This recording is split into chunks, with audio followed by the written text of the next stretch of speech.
Bom, muito boa tarde a todos. Boa tarde. O tema que vamos discutir hoje, brevemente, é esse que está aqui no quadro, débitos e créditos. Para facilitar a condução e a gente não devanear muito, eu vou me guiar aqui por um esboço que eu montei.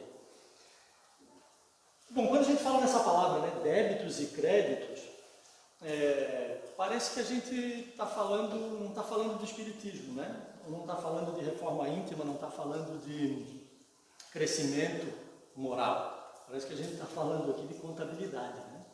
E é verdade, débitos e créditos, essa relação entre débito e crédito foi proposta por um frei italiano que morava em Veneza, chamado Luca Pacioli. Ele viveu lá de 1400 e tantos, lá até 1500 e um quebradinho. E ele propôs uma coisa chamada método das partidas dobradas. Quem é contador aqui, ou quem já se envolveu com contabilidade, já ouviu falar bastante do Luca Pacioli. Então era um frei, né, um religioso. E ele propunha essa história de débitos de um lado e créditos do outro. Por que eu estou trazendo o Luca Pacioli aqui? Não é pelo fato de ele ter sido um frei, né, lá na Itália, lá no século XV, meio entre um e outro. Sim, porque tem tudo a ver com essa nossa reforma íntima, né? Essa nossa melhoria, essa nossa tentativa de melhorar. A gente está sempre lidando com coisas boas que a gente faz e coisas não tão boas que a gente faz. Isso acaba gerando débitos de um lado e créditos do outro. A gente pode entender isso dessa maneira, certo? Fazendo uma analogia aí com uma conta, né? Uma coisa que a gente usa todos os dias. Mesmo quem não é contador tem que lidar com isso nas finanças da casa, né? O que entra e o que sai. Então, quer dizer então que se a gente olhar por esse ângulo, parece que todo mundo está aqui para pagar contas, então, né? Já que a gente tem débitos e créditos, aí além de pagar aqueles boletos que vem lá, da luz, do telefone, do aluguel, da internet, etc. e tal, a gente também tem que pagar contas nossas. Mais ou menos, digamos assim, né? Existiriam aqueles que têm contas para pagar, muitas contas, aqueles que não têm tantas, e até alguns aqui entre nós não tem mais conta para pagar, não desse tipo das nossas aqui, pelo menos, certo? Então, a gente está aqui exatamente, não é com o motivo de pagar conta, né? O objetivo de pagar conta. A gente está aqui para andar para frente, para evoluir, para crescer, para ser cada dia melhor, para fazer a tão falada reforma íntima, né? Que o Espiritismo apregou. Mas, na questão 132 do Livro dos Espíritos, está escrito assim, cara, a questão 132 trata da lei do progresso. E fala lá, qual é o objetivo da encarnação dos espíritos? Então ele deixa bem claro. Deus lhes impõe a encarnação para os espíritos, ou seja, por que a gente está aqui? Deus lhes impõe, a gente não pode dizer que não quer, está imposto, a gente tem que encarnar aqui, nesse momento da nossa vida, com o fim de fazê-los chegar à perfeição. Então a gente precisa evoluir. Quantos de nós aqui são perfeitos? Aqui na Terra, será que tem alguém aí perfeito? Alguém já esteve aqui perfeito? Já teve alguns aqui perfeitos. Por isso, nem todo mundo que está aqui para pagar contas. Tem alguns que têm mais contas para pagar, outros têm menos contas para pagar, digamos assim, e outros não estão nessa situação. Tem um outro motivo para vir aqui. Vamos falar um pouquinho deles em seguida, né? Mas aí alguém pode se perguntar, se é para progredir, que eu estou aqui, né, não é necessariamente para pagar contas, é para alcançar a perfeição, aí diz assim, mas como é que eu vou progredir se tudo der errado na minha vida? Né? Ou as coisas não caminham certo para mim, não andam direito, eu vejo o amigo lá do lado, o vizinho do outro lado, para eles parece que tudo funciona bem, e para mim as coisas parecem que não funcionam bem. Como é que eu vou progredir desse jeito? Eu não consigo me levantar. E aí alguém pode ficar se questionando, né? Mas e agora? Como é que eu vou fazer isso? Como é que eu vou evoluir se eu não consigo nem levantar? E aí a gente começa a obter respostas, né? E as respostas vêm de uma coisa que a gente chama, de forma geral, isso não é uma palavra do Espiritismo, é uma palavra muito mais antiga, é uma palavra que já era discutida, é uma palavra do sânscrito, né? Lá, uma linguagem muito antiga, lá, que é muito utilizada pelos hindus, chamada de karma.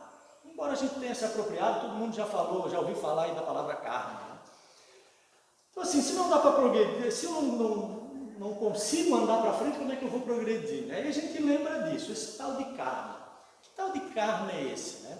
Esse karma, na verdade, é o resultado dessa continha de débitos e créditos, de tudo que a gente já fez, como espíritas aqui. A gente tem que entender que nós somos espíritos eternos, já tivemos outras encarnações. Então, nessas outras encarnações, nós acumulamos um bocado de débitos e créditos, né? Esse nosso livrinho de registro contábil ali foi anotando, né? Coisas boas de um lado, coisas ruins do outro. Acontece que, se a gente está aqui hoje, quer dizer que a conta está desequilibrada. Está desequilibrada, muito provavelmente, para o lado negativo. A gente mais deve do que tem a ver aí nessa história toda. E daí, então, se a gente está aqui por conta dessa situação, a gente tem 3 motivos. Um é porque a gente mais deve. Isso que eu acabei de falar. Ou seja, nós estamos aqui para expiar. É o nome que o Espiritismo dá, né? A gente está vivendo num mundo de provas e expiações. Acredito que vocês já tenham ouvido essa expressão. Então, um dos motivos da gente estar aqui é para expiar. Significa, então, que nós temos mais a pagar do que a receber. Muito mais a pagar. Muita coisa para pagar a gente tem ainda. Pagar, vamos entender isso assim, a gente tem que corrigir algumas falhas do passado, né? E sendo essa a situação, como a gente viu anteriormente ali, nós não temos como escolher. É imposto isso a nós. Nós precisamos vir aqui resgatar essas atitudes, esses pensamentos, essas situações um pouco embaraçosas em que nós nos envolvemos em encarnações passadas, geraram prejuízo para o colega A, para o colega B, ou às vezes para nós mesmos, né? Ou às vezes para uma comunidade inteira. Certo? Dependendo do tamanho dessa atitude, dessa decisão que a gente tomou, do tamanho desse prejuízo, a gente adquiriu um débito maior ou menor. Bom, esse é um motivo pelo qual nós podemos estar aqui hoje. O segundo motivo, tomar uma aguinha. Hoje eu estou falando desde de manhã cedo. E começa a ficar com a boca seca. Segundo motivo pelo qual nós estamos aqui, então, um para expiar, o outro é para nos provar. A gente vive num mundo de provas e expiações, então, ou para expiar, a situação mais complicada que a gente poderia estar vivendo aqui, ou para nos provar. Muitos de nós até passamos pelas duas situações, né? Nos provamos em alguma coisa, mas temos muitas coisas ainda para expiar. Qual é a diferença entre a prova e a expiação? Na expiação a gente vem na marra, né? Assim, ó, não tem para onde correr, amigão. Tem que resgatar isso daqui, tu tem que corrigir essa situação embaraçosa que tu gerou. E, portanto, a gente vem para cá para expiação. Normalmente, nessas expiações, a gente tem situações bastante desagradáveis aqui na Terra, né? E aí a gente pode começar a responder aquela pergunta que tem lá. Ah, mas tudo dá errado para mim. Pode ser que o motivo esteja lá. Eu falei, pode ser, né? Não afirmei? Porque o motivo também pode estar aqui. Às vezes a gente acumula um bocado de débito nessa encarnação mesmo, né? Nessa aqui agora. A gente vive fazendo coisa errada uma atrás da outra, certo? E aí as coisas acabam não se encaminhando bem. Mas digamos que pode ser de uma vida anterior a essa, né? De uma encarnação anterior a essa. A segunda situação, então, para nos provar. Quando a gente vai nos submeter a provas, né? Somos nós que estamos nos provando. Olha só como muda o verbo. Né? Eu escolhi a prova. Então, se eu escolhi a prova, agora é uma opção minha. Será que eu vou tirar uma nota boa nessa prova? Nem sempre, né? Quanta gente aí se propõe a fazer um vestibular, por exemplo, né? Para tentar trazer para o nosso dia a dia aqui, e chega lá no vestibular e tira uma nota pior do que aquela que achava que iria tirar, né? Ele foi voluntariamente, ele se inscreveu, fez a inscrição lá no vestibular, pagou a taxa, estudou as matérias, chegou lá, tirou uma nota inferior àquela que gostaria de tirar e acabou não sendo aprovado, por exemplo. Então existe o caso de estarmos aqui por conta de uma prova e não conseguirmos superar essa prova, certo? É raro? Não é tão raro não. É até comum a gente não conseguir passar na prova, ou pelo menos não passar com aquela notona que a gente queria, né? Passar com 10, com estrelinhas lá, a gente passa assim raspando, aí precisa fazer uma recuperaçãozinha, revisar mais algum conteúdo, alguma coisa parecida com isso. Terceira situação, então, a gente veio em expiação, não tem para onde correr. A gente pode ter vindo em prova, e a gente tem como optar, ou a gente pode ser um missionário, né? Aí a situação nossa é diferente. Essa conta nossa aqui já é muito mais positiva, certo? E agora a gente veio aqui para exercer uma missão. E exercendo essa missão, a gente até pode se submeter a algumas provas nessa missão. Uma prova, por exemplo, de pobreza, uma prova, por exemplo, de uma deficiência física. A gente não tinha nada para pagar sobre isso, mas a gente se submeteu àquilo para mostrar para a população em geral, que desconhece isso de forma geral, né? Que olha, pô, aquele fulano lá, né? Esses dias eu estava vendo um menino aqui, brasileiro, que não tinha os braços nem as pernas. E ele fazia palestras motivacionais. Imagina, será que esse é um missionário? Ele pode até ter se submetido àquela prova ali, mas do jeito que ele era inspirado e feliz da vida com aquela condição que ele vivia, que era bastante complicada, parece que era um desses missionários, né? A conta dele já está legal e ele se submeteu a uma prova muito forte para trazer para a gente uma mensagem positiva, o que a gente chama de missão, né? Ele veio numa missão. Essa missão tinha alguns entraves ali no meio do caminho. E os entraves estavam justamente relacionados a isso. Ele mostrar para a gente que, olha, mesmo com problemas, é possível a gente caminhar para frente, né? E olha só, né? A mensagem que foi lida no início, né? Tudo a ver com isso, né? Há tempos atrás eu estava assistindo um documentário no Netflix sobre o Bill Gates. Todo mundo aqui já deve ter ouvido falar no Bill Gates, né? O cara que fundou a Microsoft, uma das empresas mais valiosas do mundo. E ele meio que se afastou um pouco da direção dos trabalhos na Microsoft e abriu uma fundação, ele junto com a mulher dele, né? E ele destina milhões e milhões de dólares por ano hoje para tentar solucionar alguns problemas de populações pobres ou problemas de poluição, como por exemplo lixo, né, muito plástico nos oceanos, por exemplo, os peixes morrem por conta disso, ou populações muito pobres que não têm água tratada, não têm saneamento básico. É um caso diferente, né? Um cara que veio numa condição bem diferente desse menino que não tem braço nem pernas, pode ter sido uma opção dele, a gente não sabe, né?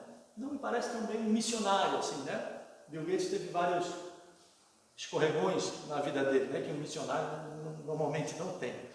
Mas hoje ele está fazendo uma tarefa legal de caridade. Ah, está cheio de dinheiro, Fábio, então é fácil para ele fazer uma tarefa dessa. Bem mais fácil. Mas e aqueles que estão também cheios de dinheiro e não fazem nada pelos outros? E esse menino que eu acabei de me referir, né? Que sem braço, sem perna, e dá palestra motivacional. Então, quer dizer, existe a possibilidade.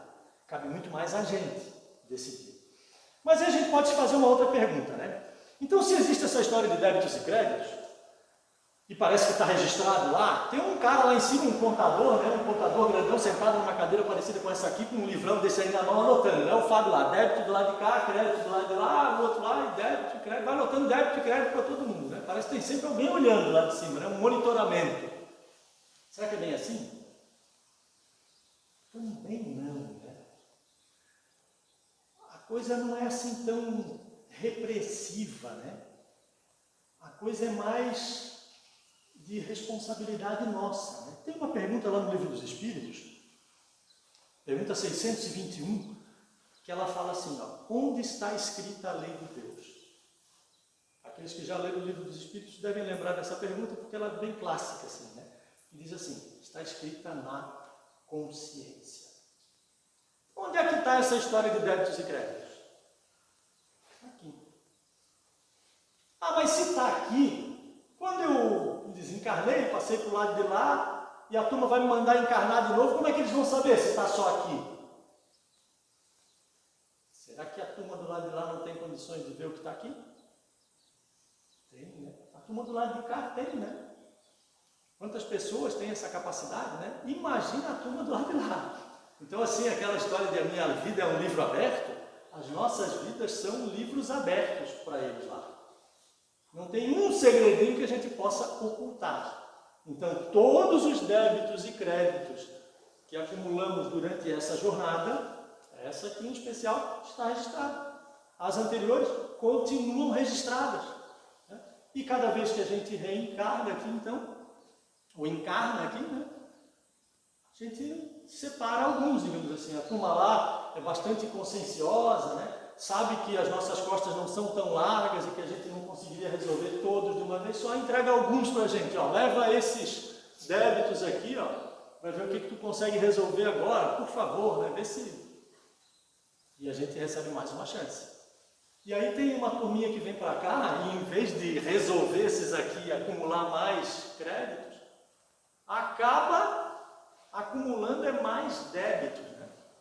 Sempre nessa desculpa de que, mas se eu tivesse dinheiro eu faria aquela caridade lá, né?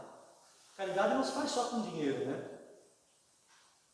Por exemplo, a minha presença aqui não é paga, né? Não é remunerada. Não é uma maneira de tentar ajudar os outros. Né? E quantas outras coisas desse tipo, ou muito mais simples do que essa, a gente pode fazer, né? Ajudar alguém a atravessar a rua. E a gente não faz. Devolver o troco errado que nos foi dado na padaria. E aí quem vai ter que pagar é o caixa da padaria lá, que às vezes ganha um salário igual o nosso lá, um salário mínimo por mês. A gente bota o troquinho errado no bolso e, de certa forma, a gente está fazendo um bem, né? Olha lá, está acumulando um crédito naquela hora, quando devolve. O troco veio errado. Mas aí, o que tem muita gente fazendo, né? Opa! Sai rapidinho, faz de conta que não viu, né? Se infiltrar na fila, no trânsito, né? No banco e por aí afora. Daí, em vez de acumular créditos, vai acumulando débitos, né? E é de pouquinho em pouquinho, né? Se a gente gastar R$1 só por dia, durante a vida inteira, mas não ganhar nem R$1 por dia, a gente vai acabar a vida pobre, né? Devendo ainda, mesmo que seja só R$1 de gasto por dia. Não importa quanto a gente gasta, qual é o tamanho do débito. O que importa é que ou a gente gera crédito para abater, ou a conta vai ficando negativa. Negativa e negativa. Seguindo, aí a nossa próxima pergunta que a gente se faz é: então não tenho como fugir dessa contabilidade? E a gente meio que já respondeu anteriormente, né? Não. A gente não tem como fugir dela, ela está ali. Mas a gente pode, né, ó, como é que eu mato o débito? Gerando crédito. E a gente acabou de dar alguns exemplos agora, né? De geração de crédito. E são vários os exemplos, né? Vários. Não é só no troco da padaria ou ajudando uma pessoa a atravessar a rua. Cedendo uma vaga no trânsito, a gente já começa a gerar crédito. Parece tão simples. Mas o mais comum hoje é a gente querer botar o carro na frente do outro, né? E eu falo do trânsito porque parece uma coisa muito comum, né? Ou da fila de qualquer coisa, né? Fila do banco, fila de qualquer coisa. E aí o cara quer ir na frente, né? Ele sabe que não é para ele ir na frente, mesmo que ele esteja com a razão de ir na frente, né? Parece que tem alguém com mais pressa, né? Conta uma história que alguém foi trabalhar na Alemanha, há anos atrás, assim, e chegava tarde todo dia no trabalho. E aí chegava tarde e parava o carro sempre na porta da empresa, que tinha sempre uma vaga guardada ali. E aí ele dizia: pô, sou um cara de sorte mesmo, né? Sempre que eu chego aqui, tem uma vaga na frente aqui para mim. E aí um dia ele foi com um colega para o trabalho. E foi cedo, era cedo ainda, naquele dia não estava atrasado.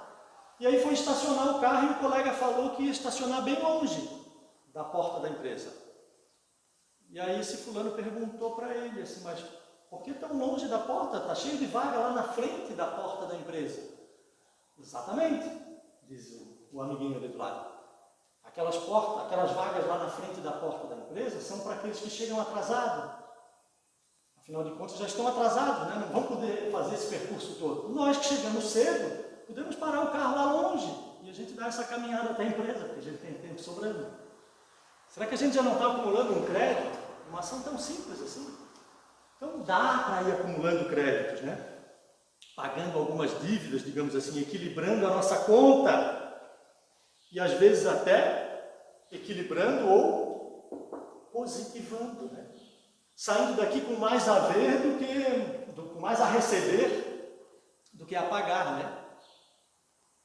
É possível, depende da nossa disposição para fazer isso. Seguindo, e a gente pergunta em seguida, né? Como que a gente faz isso então? Bom, eu dei alguns exemplos, mas lá no Evangelho segundo o Espiritismo, lá no iniciozinho, na introdução dele, no item 4, tem um trecho grande de Sócrates. E Sócrates foi um cara que recebeu o título, pelo menos assim, de ter sido o autor dessa frase aqui assim, ó, conheça-te a ti mesmo. Diz a história que vários antes de Sócrates já teriam mencionado isso, mas ele ficou registrado lá como um cara que falou isso. Conheça-te a ti mesmo. Essa é a melhor maneira da gente começar a acumular créditos. Se a gente seguir um pouquinho e olhar o Livro dos Espíritos, lá na pergunta 919A, tem pergunta 919A, Santo Agostinho responde a uma pergunta similar a essa, né, de como é que a gente vai fazer para resgatar isso. E aí Santo Agostinho responde para o Kardec. Ele diz o seguinte, assim, ó, ao fim do dia, palavras de Santo Agostinho relatadas lá no Livro dos Espíritos, né? Ao fim do dia, eu interrogava a minha consciência. Lembra lá onde é que a gente falou que está gravado isso? Débitos e créditos? Na consciência. Ao fim do dia, eu interrogava a minha consciência. Passava em revista o que havia feito e perguntava a mim mesmo se não faltara algum dever, se ninguém tivera motivo para se queixar de mim. É muito difícil fazer isso. Ao fim do dia ou no início do dia, né? Embalar quem é que pensa melhor em qual hora. Tem gente que gosta de refletir antes de dormir, tem gente que gosta de refletir já quando acorda de manhã. Ou durante o dia, que seja em qualquer horário. Mas será que a gente para pensar em algum momento do dia nisso, né? Vou repetir, olha lá. Ele fala que ao fim do dia, né? Interrogava a minha consciência. Se perguntar, né? Passava em revista o que havia feito e perguntava a mim mesmo. Passava em revista o que eu fiz durante o dia. Olhava tudo, prestava atenção. O que eu fiz aquela hora, o que eu fiz a outra hora, como é que eu agi. E perguntava a mim mesmo se não faltara algum dever. Ou seja, será que eu deixei de fazer alguma coisa que estava ali pronta para eu fazer e eu não fiz? Né? Será que na hora que aquela pessoa levantou a voz comigo, ao invés de exercitar a minha paciência e acumular mais um crédito, o que eu fiz não foi devolver voz alta para ela? E começar uma briga, talvez, alguma coisa assim? Né? Então, perguntava a mim mesmo se não faltara algum dever, se ninguém tivera motivo para se queixar de mim. Vamos fazer um pacto aqui, todo mundo, a partir de hoje, começar a fazer essas perguntinhas durante o dia? Qualquer horário, não precisa ser à noite antes de dormir ou de manhã ao acordar, né? Se perguntar durante o dia, de vez em quando, será que eu estou no caminho certo? Será que tem alguém que está se queixando de mim diante do que eu estou fazendo? A gente sabe sempre que tem alguém para reclamar, né? Já diz o ditado que nem Jesus agradou a todos, certo? Mas se dentro da nossa consciência, que daí está gravado, a gente está andando pelo caminho certo, né? Claro que tem gente que não vai gostar, certo? Porque se tu pinta a casa de amarelo, o vizinho do lado pode não gostar porque ficou com inveja de ti, porque a casa está sem pintar ainda. Mas isso faz parte do ser humano, não é esse tipo de coisa que a gente está falando. A ideia é, será que dentro do caminho do bem, será que a gente está se comportando adequadamente? Será que a gente não perdeu uma oportunidade de acumular um crédito e acabou transformando em mais um débito, né? Durante o dia, e a gente vive inúmeras situações durante o dia, todos os dias. Bom, seguindo, na prática, o que a gente pode fazer, né? Conheça-te a ti mesmo, isso aí no final do dia a gente vai lá e faz a revisão. Mas e daí na prática, o que a gente pode fazer? Eu posso dar algumas dicas para vocês. A gente é movido por 3 coisas: pensamento, comportamento e emoção. A gente pode pecar em pensamento. Se a gente começar a pensar besteira o dia inteiro, a gente também está acumulando débito. Tenho certeza absoluta disso. Lembra que para a turma do lado de lá, nós somos um livro aberto. E a verdade é que, se a gente for estudar o que a doutrina espírita propõe, os nossos pensamentos são transformados em realidade. Então, se eu estou pensando naquilo, eu já estou preparando aquela besteirinha que eu estava querendo fazer, né? Então, já comecei a acumular débito. É claro que a hora que eu executar, o débito é maior ainda, mas eu já comecei a acumular aquele R$1, certo? Então, em pensamentos. Como é que a gente constrói bons pensamentos? Conhecimento. É muito difícil a gente construir bons pensamentos se a gente não estudar. A gente tem que se alimentar de coisas boas. E quando eu falo estudar, não significa só estudar a ciência. Estudar coisas boas, estudar é ler, né? Aprender coisas novas. Não significa só virar cientista. Certo? Aprender coisas novas, boas, coisas boas novas. Porque com o acúmulo de conhecimento, a gente gera mais cultura dentro da gente. E aí quando a gente gera mais cultura dentro da gente, e alguém quer atravessar na nossa frente do trânsito, a gente reconhece que ele deve estar com mais pressa do que a gente deixa ele passar. Ao invés de tocar o carro em cima e às vezes bater, desembarcar, criar briga, o outro já sai armado, enfim, tudo isso que a gente vê por aí acontecendo, né? Certo? E quando a gente gera mais cultura, a sabedoria é o próximo passo, né? E a sabedoria daí vai nos permitir sempre tomar a decisão certa dentro de qualquer situação. Mas a gente precisa acumular conhecimento, pensamento. Segundo, comportamento. Como é que a gente muda comportamento? Comportamento não é criado assim, né? O comportamento ele começa com pequenas coisas. As pequenas coisas são as atitudes. Aquela menor de todas. Vou dar um exemplo para vocês. Quando a cultura é meio atravessada, a gente acaba criando atitudes que são também atravessadas. Uma vez viajando para outro país, e a gente estava à mesa comendo, e um dos anfitriões assoou o nariz. Na mesa, todo mundo comendo. Não é uma atitude muito educada para nós aqui, né? Construindo aquelas atitudes, repetindo aquelas atitudes lá, ele criou hábitos e entrou dentro da cultura deles ali que poderia assoar o nariz assim. Um exemplinho simples, uma atitude muito simples. Quantas atitudes a gente toma durante o dia? Como, por exemplo, ouvir uma coisa e responder sem pensar. Fulano gritou de lá, eu gritei daqui. Fulano botou o carro na minha frente e eu acelerei mais. Né? E assim, inúmeras atitudes que se repetem, né? E se repetem mais ainda no nosso ambiente familiar. Porque no ambiente familiar, como a gente tem mais intimidade, a gente responde com mais prontidão, né? A gente pensa ainda menos. E aí as atitudes, às vezes, são ainda mais negativas. Ali mesmo é que a gente exercita os débitos. Né? Uma oportunidade enorme de exercitar créditos. Afinal, nós estamos ali reunidos por acaso. Então, uma oportunidade enorme de corrigir os débitos. E a gente vai lá e acaba gerando mais débito. Porque ouviu uma coisa A e respondeu outra já sem pensar, sem nada. Então, a gente tem atitudes, a repetição dessas atitudes se transforma em hábitos. E aí, quando é hábito, é muito mais difícil mudar. Porque, como o próprio nome diz, já é habitual. Né? A gente já faz sem pensar quase.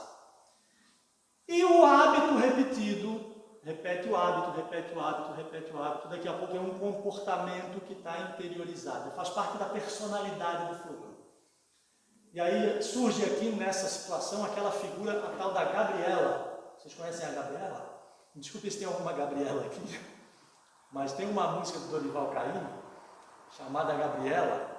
E a música, a letra fala assim, né? Eu nasci assim, eu cresci assim, você sempre é assim, Gabriela. Quanta gente vestida de Gabriela que tem por aí, né? A Gabriela quer lá do Dorival. Certo? Parece que vai ser assim a vida inteira. E a gente falou lá no início. A gente veio para cá para se aperfeiçoar, para evoluir. E aí fulano vai lá e responde para o outro. Eu sou assim mesmo. Eu não levo desaforo para casa. A comida é assim, bateu, levou. Quantas vezes a gente já ouviu isso ou a gente já fez isso, né? Quando na verdade o objetivo era a gente se melhorar, né? Passo a passo, aproveitar as oportunidades para eliminar os débitos. Como que elimina débito? Gerando crédito. Conta simples, lembra lá do Luca Pacioli? Né? Débitos e créditos, de um lado e do outro. É como uma continha lá financeira em casa. Certo? E por fim, então, as emoções. Bom, como é que a gente trabalha as emoções? Eu queria aqui separar com vocês emoção e sentimento. Vamos pensar que sentimento é o amor, por exemplo. Certo? Então, sentimento é um conceito, né? Uma coisa grande. Assim. Agora, a emoção é como é que eu trato isso. Então, imagina que eu, diante desse sentimento, amor, trabalho isso de maneira atravessada, né? Boto as minhas emoções ali complicadas e transformo esse amor numa paixão cega. E essa paixão cega me faz, por exemplo, ao terminar um relacionamento, tocar fogo no carro do marido da esposa ou qualquer coisa assim. Matar o marido ou a esposa, como a gente vê por aí, volta e meia acontecendo. Né? Existia um sentimento muito bonito, o amor, que infelizmente, de acordo com os nossos pensamentos e os nossos comportamentos, lembra? Atitude, né? O dia todo fazendo besteirinha aqui, fazendo besteirinha, daqui a pouco já é automático. E aqueles pensamentos que nada tem de bom, pegou um sentimento bonito daquele que era o amor e transformou numa paixão maluca que acaba matando o companheiro. Um exemplo parece meio radical, mas acontece por aí, né? Com grande frequência. E claro, eu dei um exemplo extremo, mas quantas outras emoções negativas a gente cria, né? Por exemplo, ciúme, inveja, orgulho, ódio. Tem gente que tem ódio na palavra, né? Ah, eu odeio isso, odeio aquilo outro. Não consegue conversar com o cara meia hora se ele falar que odeia alguma coisa, vocês ouviram? Odeio isso, odeio aquilo outro. Ele já saiu do pensamento, lembra que a gente falou antes? Já está na palavra.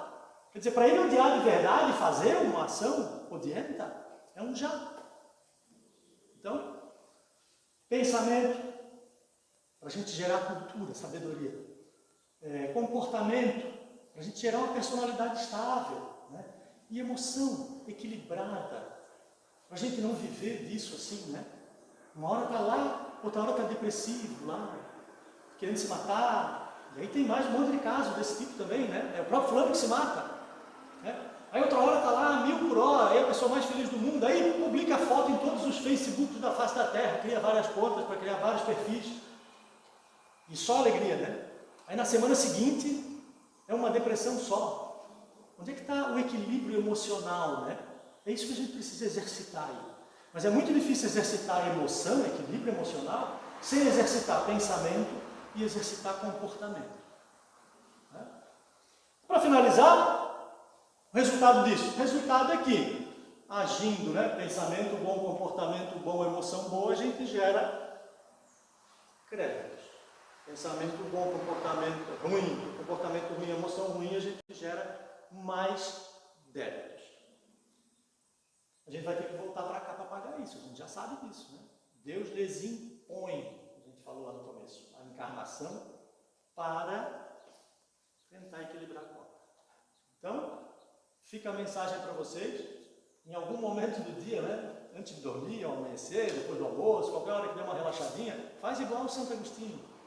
Dá uma revisada no que está fazendo durante o dia, ou no dia anterior, caso tenha esquecido do dia anterior, né? Como é que eu posso corrigir isso? Não adianta se culpar, não adianta querer se chicotear, né? Não adianta nada disso. O que adianta é começar a gerar crédito dali para frente. Só isso, é simples assim, só gerar crédito. E gerar crédito não significa que precisa ser o Bill Gates para doar milhões, né, para uma instituição de caridade, para gerar, né, para encontrar soluções para pessoas que estão em necessidade. A gente pode gerar créditos de pouquinho em pouquinho. Certo? Obrigado. Espero que a mensagem entre nas nossas cabeças, né? Que tem que entrar na minha também, porque eu não sou perfeito. Aqui, volta e meia, eu também esqueço de fazer a revisão durante o dia, também dá umas pecadinhas aqui e ali, né? Nem tão pouquinhas assim. É isso, gente. Muito obrigado. Até a próxima.